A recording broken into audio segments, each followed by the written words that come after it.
열왕기하 23장 24절부터 30절에 있는 말씀으로 큐티인 제목은 유다를 향한 하나님의 진노입니다.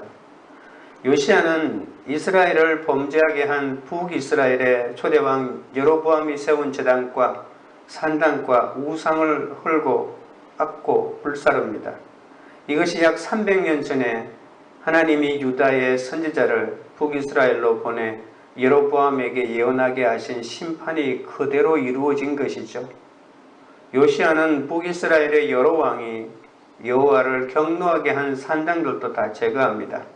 그뿐만 아니라 산당의 제사장들도 다 죽이고 그들의 해골까지 불사릅니다. 이렇게 철저히 계획을 마친 요시야는 예루살렘으로 돌아옵니다. 여러분 이상하게 생각할 수 있겠죠. 이것은 아수르에게 멸망하였는데 다시 유다가 정복했는가? 아수르의 힘이 약했을 때에 북이스라엘을 유다가 다스렸다는 정보로 삼을 수 있습니다. 그래서 북이스라엘까지 복속시켜서 거기에서 일어났던 모든 산당을 제거하는, 그러니까 유다 땅에서만 개혁이 일어난 것이 아니라 옛날 북이스라엘 왕국의 땅도 회복해서 그곳에서도 개혁을 일으켰던, 완전한 개혁을 추구했던 왕이라고 볼 수가 있죠. 그래서 예루살렘으로 돌아오게 됐다, 이런 표현이 있는 겁니다. 주님의 핏값으로 구원받은 성도는 자기 속에 있는 온갖 우상과 탐심을 날마다 말씀으로 제거하는 수고를 해야 합니다. 그렇지 않으면, 그러니까 현재의 모습뿐만이 아니고 과거로 그것을 올라가서 말씀으로 그때의 내 모습을 회개하면서 그때의 잔당이 아직도 내 속에 남아있는지를 늘 점검하면서 개혁과 또 회개 역사를 말씀을 통해서 이루어가야 합니다.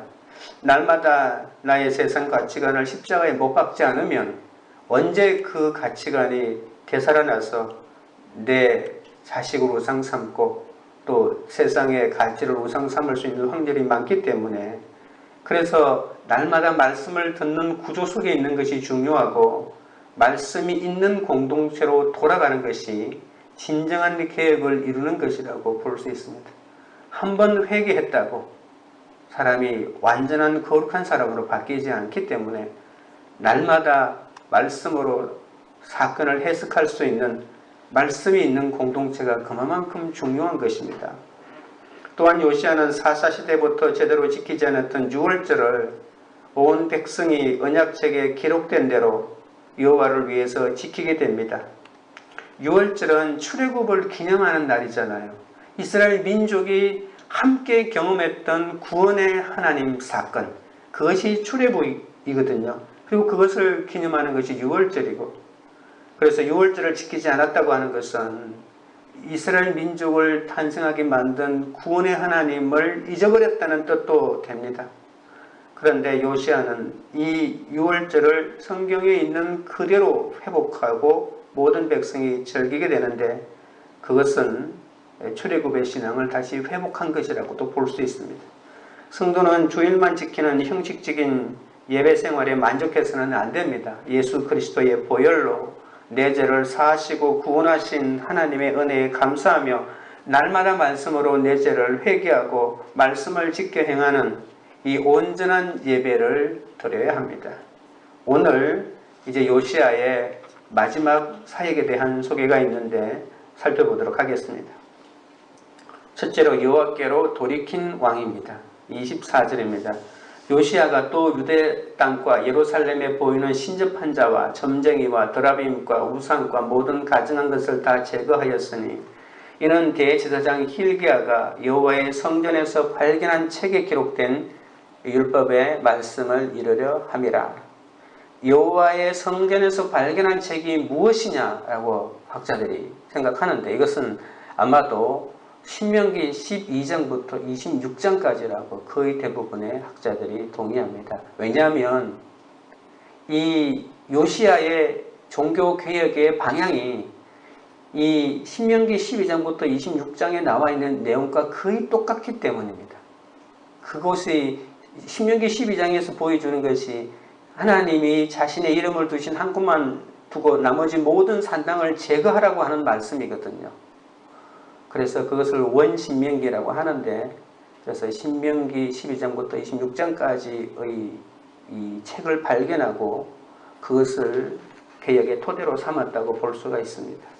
그래서 이 요시야는 유다와 예루살렘에 철저하게 성전에서 발견한 율법책을 근거로 개혁했다고 다시 한번 본문이 강조하죠. 신접한 자와 점쟁이는 금지된 가나안의 종교 풍속입니다. 신명기에 절대로 이것을 따라해서는 안 된다고 말하고 있습니다. 이들은 죽은 자와 접촉하여 삶의 비밀을 풀고자 하는 영매들입니다. 그래서 지금 고난당하면 죽은 사람을 불러들이는 이 영매들을 통해서 그들의 종교를 만들어 갔던 것이죠. 이들을 본받는 것은 레위기에서는 종교적인 간음이라고까지 했습니다. 이 가나안 토속 종교는 므낫세 때 가장 활발하게 일어났던 것인데, 요시야는 당시 백성의 일상에 깊이 뿌리내린 미신과 우상과 가증한 종교적 관행을 모두 제거함으로써 유다를 여호와만 섬기는 백성으로 돌아가게 했죠. 주일에 한 번 교회 오는 것으로 만족하는 것이 아니고 그 사람들의 머릿속에 깊이 박혀있는 세상적인 가치관을 뜯어고치는 것이 너무나도 중요하다는 것을 알았기 때문에 일주일에 한 번 교회에서 무엇을 하느냐가 중요한 것이 아니고 일상생활 6일 동안에 하는 그 모든 미신적인 관행들을 뜯어고치고자 했던 것이죠. 요시야의 종교개혁은 성경에서 발견한 이 율법책대로 진행되었습니다. 그러니까 요시야는 참으로 여호와의 율법에 충실한 사람이라고 말할 수 있습니다. 그러니까 요시야는 신명기가 가르치는, 신명기 17장에서 가르치는 이상적인 왕의 모델이라고 볼 수가 있죠. 요시야는 하나님의 말씀에 전적으로 순종하는 태도로 하나님의 대리 통치자의 모습을 이스라엘의 왕들 가운데서 가장 잘 보여주었습니다. 요시야는 이스라엘의 역사상 가장 기억에 남을 만한 유월절을 지킨 다음에도 개혁을 계속해 나갑니다. 그는 모든 혐오스러운 것들을 제거하고, 그리고 다시는 우상숭배가 유다에서 부활하지 못하도록 만들어 나갔습니다. 25절입니다. 요시야와 같이 마음을 다하며 뜻을 다하며 힘을 다하여 모세의 모든 율법을 따라 여호와께로 돌이킨 왕은 요시야 전에도 없었고 후에도 그와 같은 자가 없었더라. 이렇게 마음과 뜻과 힘을 다해 모세의 율법을 따라 여호와께로 돌이킨 그는 전무후무한 왕이라고 소개합니다. 비록 늦은 감은 있지만 요시야는 다윗 왕조의 왕이 어떠해야 하는지 가장 좋은 모습을 보여주고 있습니다. 이것이 앞쪽에 나왔다면 모르겠지만 이스라엘 민족이 멸망하기 몇십 년 남지 않은 그 시점에 나왔다는 것이 참 안타까울 뿐입니다. 그는 진정한 의미에서 참 신앙인이자 왕이었습니다. 요시야가 모든 일을 마치고 하나님 앞에 섰을 때 하나님이 얼마나 기뻐하고 대견해 하셨을까요? 요시야가 말씀에 순종하는 태도는 하나님의 말씀을 이루기 위해 오실 메시아의 그림자이기도 합니다. 누가 이렇게 철저하게 하나님의 말씀을 순종하고 계획했습니까? 예수님이 그러지 않았습니까? 그러니까 오실 예수님을 보여주는 그림자의 삶을 살았다고 볼 수가 있죠. 우리도 말씀을 아는 것에서 그치지 말고 날마다 말씀을 전심으로 지켜 행하는 데까지 이르러야 합니다. 말씀을 지식적으로 공부하는 데 그치지 않고 그렇게 배운 말씀을 내 삶 가운데 계획을 일으키는, 적용하는데 사용하지 못한다면 그 말씀이 발견된 들 무슨 의미가 있겠습니까? 오히려 발견되지 않고 모르는 것이 나을 뻔했죠. 우리 가정과 사회 전반에 깊숙이 뿌리내린 미신과 우상이 무엇인지 알고 그것을 내 삶에서 제거하는 순종으로 주변 사람들을 주께 돌아오게 해야 합니다. 예수님이 내게 오신 것을 어떻게 알 수 있습니까?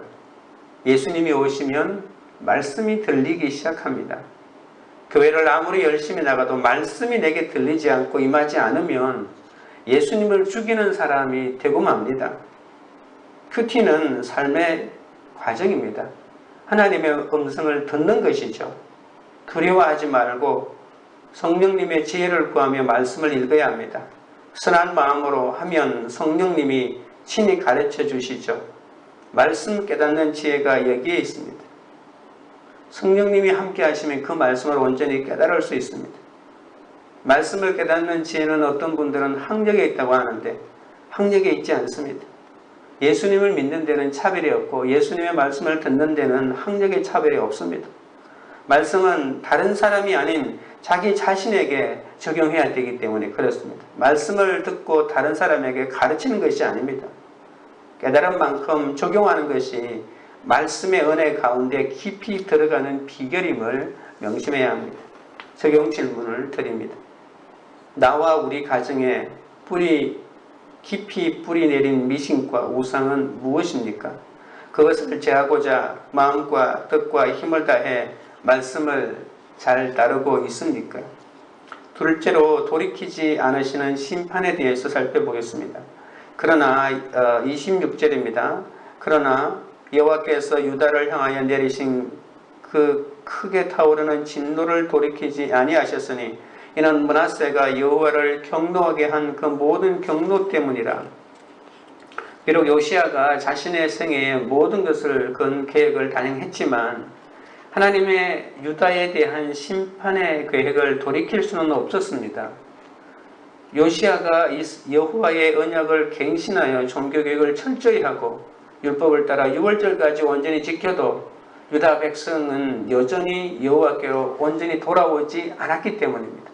그만큼 나 한 사람이 돌아가는 것은 쉬운 것 같고 예배를 바꾸고 구호를 바꾸고 교회 이름을 바꾸는 것은 쉬운 것 같지만 그 백성들의 마음 깊은 곳에서부터 하나님께로 돌이키는 것은 얼마나 어려운지 모릅니다. 유다가 오랫동안 주님 앞에 범죄했기 때문에 요시야의 이러한 노력이 있다 하더라도 이 멸망으로 치닫는 나라의 운명을 되돌리기는 너무 늦어버렸습니다.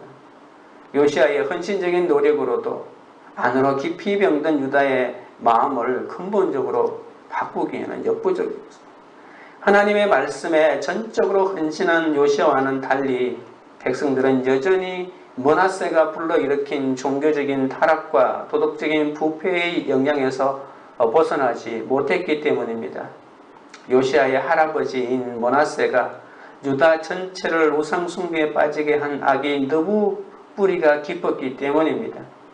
므낫세의 악행을 그러나 므낫세의 악행이 아무리 크다 할지라도 하나님의 진노를 피할 수 없는 것은 단 한마디로 표현한다면 아무리 계획을 했지만 백성들이 회개하지 않았기 때문입니다. 요시야가 죽자마자 유다가 다시 우상 숭배의 길로 빠지는 것을 보면 이 개혁이라고 하는 것이 열매를 완전히 얻기까지에는 개혁이 아니라는 것을 알 수 있습니다. 지도자 한 사람이 이렇게 하자고 해서 이끌어가는 것은 그 지도자가 죽으면 모든 것이 제자리로 돌아가는 용수철과 같은 것이라고 볼 수가 있거든요. 27절입니다. 여호와께서 이르시되 내가 이스라엘을 물리친 것 같이 유다도 내 앞에서 물리치며 내가 택한 이 성 예루살렘과 내 이름을 거기에 두리라 한 이 성전을 버리리라 하셨더라. 나라의 형편이 이러하였기에 하나님은 고강도의 징계를 예고하십니다. 과거 하나님은 다윗 왕가의 왕이 범죄하면 사람의 매와 인생의 채찍으로 징계하실 것이라고 사무엘하 7장 14절에 경고하지 않았습니까? 다윗은 밧세바를 통한 범죄로 그의 왕권을 잃어버릴 정도로 엄한 징계를 받았습니다. 이처럼 지금 유다는 하나님의 엄중한 징계를 피할 수 없는 상황입니다. 이 징계는 지금까지 경험되었던 것과는 비교할 수 없을 정도로 무시무시한 심판입니다. 왜냐하면 나라의 멸망이기 때문에 그렇습니다. 북왕국 이스라엘을 버리신 것처럼 하나님은 유다도 버리실 것이라고 말하고 있고 심지어 솔로몬 시대 때 자기 이름을 두시려고 약속하신 성전까지 버린다고 말씀하고 있습니다. 예루살렘과 성전이 파괴되고 나라가 완전히 멸망하게 될 것입니다. 유다에는 소망이 없습니다. 하나님의 오래 참음에도 한계가 있습니다. 하나님이 한계에 도달하시기 전에 회개하고 그분의 품에 돌아오는 것이 우리가 누릴 수 있는 최고의 축복인데, 그런데 과연 이렇게 죄악으로 찌들어 있는 유다가 회개할 수 있을까요? 요시아와 같은 왕이 그렇게 계획을 했는데도 그가 죽자마자 모든 것이 숲으로 돌아갔는데, 그 사람의 마음 깊이 박혀있는 그 우상의 불을 어떻게 제거할 수 있겠습니까? 그런데 그것은 어디까지나 이스라엘 나라가 멸망하는 것마저도 징계라고 하는 것을 알아야 합니다. 다윗의 징계 후에 왕권을 회복하였듯이 유다도 징계의 시간이 지나면 다시 회복될 것입니다. 예레미야 33장 15절에는 그날 그때에 내가 다윗에게서 한 공의로운 가지가 나게 하리니 그가 이 땅에 정의와 공의를 실행할 것이라. 유다의 심판은 너와 내 집의 모든 악한 것을 내어 쫓고 내게로 돌이켜 회개함으로 구원을 받으라는 사랑의 말씀이잖아요. 이 땅에서 심판을 받는 것이 내 죄를 도말하시는 주님의 축복임을 알아야 합니다. 어떤 사건을 당해도 100% 하나님은 오르시기 때문에 이 사건은 우연이 아니라 이 힘든 사건이 하나님의 회복이라는 것을 깨달아야 합니다. 남편의 잘못으로 신뢰가 깨어졌다고 해도 내 죄를 보는 것이 관계를 회복하는 길입니다. 사건을 해결하는 가장 좋은 길은 내가 남편을 용서하는 것이 아닙니다. 용서 잘못하면 용서했다고 하는 그 생색 때문에 평생을 내가 용서한 사람을 미워할 수가 있습니다. 가장 사건을 바로 해석하는 것은 다른 사람의 사건으로 인한 생긴 문제지만 내 죄를 발견하는 것, 이것이 하나님과의 내 온전한 관계라고 하는 것을 깨달아야 합니다. 지금 시험을 당하고 있습니까? 나에게 온 시험이 믿음의 시련이 될지 혹은 욕심으로 미혹되어 사망으로 결론이 날지는 순전히 나의 선택에 달려있고, 그 선택은 말씀을 온전히 깨달아야만이 온전한 선택을 할 수가 있습니다. 적용 질문 드립니다. 나와 우리 가족이 여전히 돌이키지 않아 주의 진노의 심판 아래 있는 사건은 무엇입니까? 셋째로 요시야 왕의 죽음입니다. 28절에 요시야의 남은 사적과 행한 모든 일은 유다 왕 역대지략에 기록되지 아니하였느냐. 오늘 이 본문은 요시야의 나머지 행적은 관심이 없습니다. 오직 요시야에게 관심이 있는 것은 그의 종교 개혁뿐입니다. 그래서 요시야 왕의 나머지 정치 행적은 유다 왕 역대지략을 참조하라면서 마무리해버립니다. 요시야는 이스라엘 역사상 가장 온전한 종교 개혁을 단행했지만 너무나 황당한 죽음을 맞이합니다. 전장터에서, 아무 의미 없는 전장터에 나가서 죽음을 맞이하거든요. 29절입니다. 요시야 당시에 애굽의 왕 바로 느고가 아수르 왕을 치고자 하여 유브라데 강으로 올라가므로 요시야 왕이 맞서 나갔더니 애굽 왕이 요시야를 머깃도에서 만났을 때에 죽인지라. 주전 609년에 애굽의 바로 느고 2세가, 주전 609년은 바로 이스라엘 멸망하는 주전 587년하고 몇 년 안 떨어져 있죠. 바로 이때 애굽의 바로 느고 2세가 아수르가 바벨론에 망하게 된 것을 보고 아수르 왕을 돕는다는 명분으로 큰 군대를 이끌고 위쪽으로 이스라엘을 관통해서, 팔레스타인을 관통해서 북쪽으로 올라가고 있었습니다.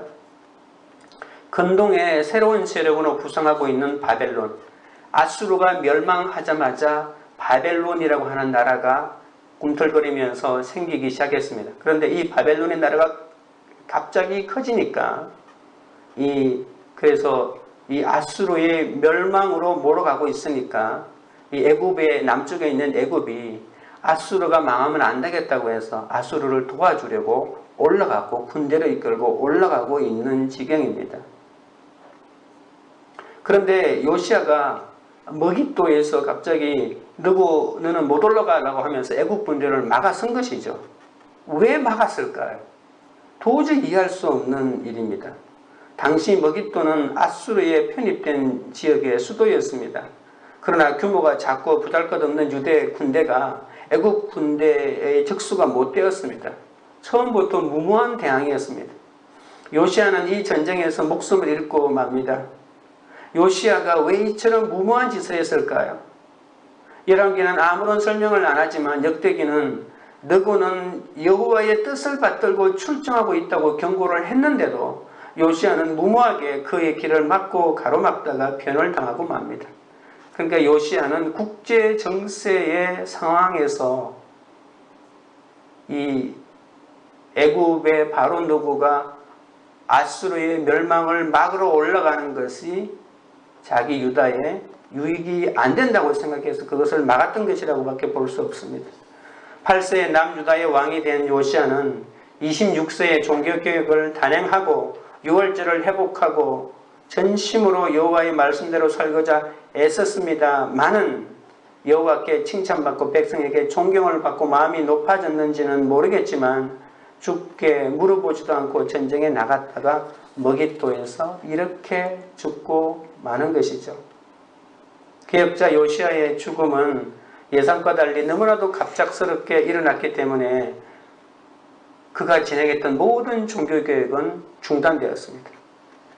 그는 바벨론에 의해서 멸망해 갔던 아수르를 지원하기 위해서 북으로 향하는 애국 군대를 막으려다가 머깃도에서 그가 죽었을 때 나이가 39세입니다. 그렇게 계획을 한참 이루려고 했던 39세 젊은 나이로 전사하고 맙니다. 주전 7세기의 아수르는 제국 내의 연이은 반란으로 국력이 너무나도 약해졌고 설상가상으로 아수르 파니팔이라고 하는 마지막 위대한 왕이 죽고 난 다음에 아수르는 이 왕권 다툼으로 인해서 형제간에 큰 싸움에 휩싸여서 나라가 완전히 모든 힘을 다 소진하고 말았습니다. 그 기회를 엿보고 있던 새로운 나라 바벨론이 이 기회를 놓치지 않고 아수르를 공격하기 시작했던 거죠. 그래서 엄밀히 말하면 주전 612년에 아수르의 수도인 니느웨가 멸망당했습니다. 함락되었어요. 612년에 함락되고 이 느고가 주전 609년에 군대를 이끌고 올라갔는데 나라가 이미 망했는데 왜 이 요시야가 그것을 막았었는지 너무 안타깝습니다. 지금 생각해도. 저도 신학교 와서 이스라엘 역사를 공부할 때 가장 안타까웠던 것 중에 하나가 이 요시야의 죽음이었습니다. 왜 이렇게 했을까? 애굽은 아수르가 계속 살아남아 바벨론에 대한 견제 역할을 해주기를 바랬지만 그래야만 아람과 유다를 자신의 수중에 넣을 수 있으니까. 그런데 요시야는 애굽이 자기 나라를 통치하는 게 그렇게 싫었던가 봅니다.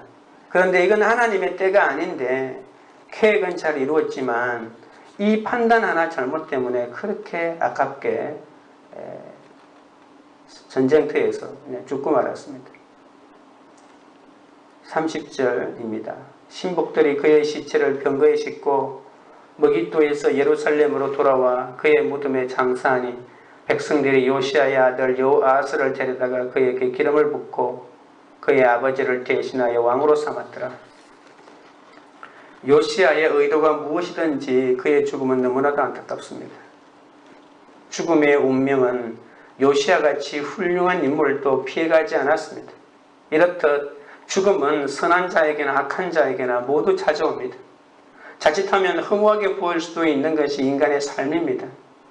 그러나 요시야는 죽었지만 그가 보여주었던 하나님의 말씀에 대한 충성과 헌신은 여전히 살아남아 있습니다. 요시야의 죽음은 허물을 넘어 이 땅에 삶의 새로운 의미를 부여하는 계기가 됩니다. 이 땅에서의 한정된 삶이 얼마나 소중한 것인지를 되새기게 해줍니다. 죽음으로 구분되는 한 사람의 생애는 그 지속적이고 영원한 가치가 이 땅에서의 짧은 삶에 의해서 정해진다는 사실을 요시야 일생에 알려줍니다. 이 땅에 짧고 덧없는 인생이지만 이 땅에서 내가 하나님과 어떤 관계를 가지고 살았느냐가 앞으로 남아있는 영원한 삶에 대한 판단 기준이 된다는 것을 알아야 합니다. 이 땅은 너무나도 헛되고 정말 인생은 더럽고 허무해가 아니고 그 허무한 삶을 어떻게 하나님과 함께 살아가느냐가 영원한 세상을 살아가는 기준이 된다는 것이, 그렇게 생각한다면 이 땅의 삶이 얼마나 소중하고 귀하지 않습니까? 세상의 가치에 취하지 말고 예수를 그리스도로 고백하고 죽게 돌아오는 삶이 얼마나 의미 있는 삶인지 모릅니다. 요시야가 죽자 신하들의 시신을 예루살렘으로 운반하여 그의 묘실에 장사합니다. 그 후에 백성들은 요시야의 아들 요아스에게 기름을 부어 왕으로 삼죠. 이 이후로부터는 격동의 시기가 흘러가서 한 30년 정도의 나라가 풍전등화에 처하게 됩니다. 39세의 죽음을 맞이한 요시야는 그렇게 훌다의 예언처럼 평안히 조상의 묘실에 들어가고 다가올 유다의 참혹한 재앙을 보지 않았는데, 그것이 오히려 그에게는 다행인지는 모르겠지만 나와 우리 가정의 죄로 인해서 재앙의 심판을 피하는 길은 날마다 말씀을 묵상하며 내 죄를 회개하고 죽게 돌아오는 것밖에 없습니다. 성경 안에는 죄 가운데 빠져 죽을 수밖에 없는 우리를 구원하는 은혜가 가득합니다. 그러니까 그 성경을 묵상함으로써 그 은혜를 남김없이 누릴 수 있습니다. 말씀을 볼 때 언제나 내게 주시는 음성으로 여겨야 합니다. 나에게 일어나는 사건을 성경으로 해석해 보아야 합니다. 그리하면 승리하지 못할 싸움이 없습니다. 성경 말씀은 하나님이 오늘 나에게 주시는 말씀입니다. 성경이 바로 오늘을 사는 나의 이야기가 되어야 합니다. 말씀을 구속사로 읽으면 하나님께서 오늘 내게 주시는 음성을 들을 수 있게 됩니다. 성전인 내 몸을 거룩하고 구별되게 가꾸어야겠다는 적용이 가능해집니다. 매일 말씀으로 내 욕심과 죄를 쳐내는 것이 바로 큐티이고, 오늘 또 그 말씀 묵상으로 승리하는 하루가 되시기를 주님의 이름으로 축원합니다. 적용 질문 드립니다. 주께 묻지 않고 나의 의로움을 행하다가 죽음에 이르는 고통을 당한 적이 있습니까? 기도드리겠습니다. 아버지 하나님, 나와 우리 가정에 깊이 뿌리내린 미신과 우상을 제거하기 위해 마음과 뜻과 힘을 다해 말씀을 따르기를 원하옵나이다. 그러나 아직도 제 안에 가증한 것이 많이 있어 말씀으로 제거하기가 얼마나 어려운지, 이제 제거가 되었겠지, 이제 이렇게 예배드리고 기도하는데 말씀 묵상하는데 내 혈기가 없겠지라고 했는데 끊임없이 내 속에서 올라오고 있는 혈기와 가증한 것을 보게 되오니 주여 불쌍히 여겨 주시옵소서. 아무리 왕이 계획을 일으켜줘도 그 백성이 깨닫지 못하고 회개하지 않았던 것처럼 하나님 아버지여, 저도 주님께 온전히 돌아가기를 원하오니 인도하여 주옵소서. 깨달은 말씀마다 다른 사람이 아닌 나에게 적용하게 하시고, 깨달은 만큼 적용하는 것이 말씀의 은혜 가운데 깊이 들어가는 비결임을 결코 잊지 않도록 인도하여 주옵소서. 저와 저의 집을 향해 내리신 심판을 잘 받아 모든 죄를 씻음받고 회개하여 구원을 얻게 하여 주시옵소서. 아직도 여전히 돌이키지 않아 주의 진노의 심판 아래에 있는 가족들을 불쌍히 여겨 주시옵소서. 하나님은 100% 오르시기에 내게 일어나는 사건이 우연이 아니고 하나님의 축복임을 깨닫게 하여 주옵소서. 이 사건이 욕심으로 미혹되어 사망에 이르는 사건이 되지 않고 오히려 믿음의 시련이 되어 날마다 주님께 더 가까이 가는 사건이 되게 하여 주옵소서. 주께 묻지 않고 나의 의로움을 행하다가 죽음에 이르는 고통을 당하지 않게 하여 주옵소서. 그렇게 계획을 했지만 주님께 묻지 않고 전장에 나갔던 그 한 번의 사건으로 죽음을 당한 요시야를 기억합니다. 하나님 아버지요, 오늘 하루 어떤 사건에서도 내 생각을 버리고 먼저 주께 묻고 기도한 뒤에 행할 수 있도록 인도하여 주옵소서. 광교 우리들 교회가 말씀을 구속사로 읽으면 하나님께서 오늘 내게 주시는 음성을 듣는 공동체가 되게 하여 주옵소서. 주님이 주시는 말씀으로 성전인 내 몸을 거룩하고 구별되게 가꾸어 가는 적용으로 내 욕심과 죄를 쳐내는 은혜를 누리게 하여 주옵소서. 성도들이 각자의 삶의 현장에서 자기 자신을 돌아보고 회개함으로 남을 이해하고 용납하는 공동체가 되게 하여 주시옵소서. 예수님의 이름으로 기도드리옵나이다. 아멘.